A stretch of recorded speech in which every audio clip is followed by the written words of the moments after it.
நம்ம super star ரஜினிகாந்தோடைய Rana படத்தை பொறுத்த வரைக்கும் சின்ன சின்ன விஷயத்துல இருந்து பெரிய பெரிய விஷயமா இருந்தாலும் அது எல்லாமே நமக்கு நியூஸ் தான். அந்த விதத்துல தீபிகா படுகோன் இந்த படத்தோட ஹீரோயின் அப்படின்றது முடிவா இருக்காங்க.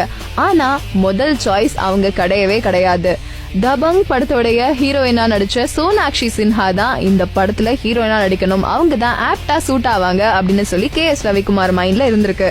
ஆனா நம்ம சூப்பர் ஸ்டார் ரஜினிகாந்த் என்ன சொல்லிருக்காரு அப்படின்னா, சோனாக்ஷி சின்ஹாவுடைய ஃபாதர் சத்ருஹன் சின்ஹா ஆல்ரெடி அலீஸ் நக்லி அப்படின்ற படத்துல 1986 வருஷத்திலேயே நம்ம சூப்பர் ஸ்டார் ரஜினிகாந்துக்கு ரொம்ப ஃப்ரெண்டு.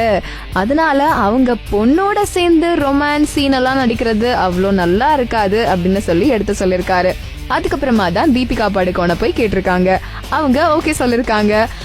சோனாக்ஷி சின்ஹாவை பொறுத்த வரைக்கும் விஸ்வரூபம் அப்படின்ற படத்துல உலகநாயகன் கமல்ஹாசனோட நம்ம தமிழ் பிலிம் இண்டஸ்ட்ரியில இன்ட்ரடியூஸ் ஆறாங்க. சோ 2 பெரிய ஹீரோயின்ஸ் பாலிவுட்ல இருந்து நம்ம கோடம்பாக்கம்க்கு நடிக்க வர்றது நம்ம இந்தியா கிளிட்ஸ்ல இருக்க எல்லாருக்கும் ரொம்ப சந்தோஷம் தான்.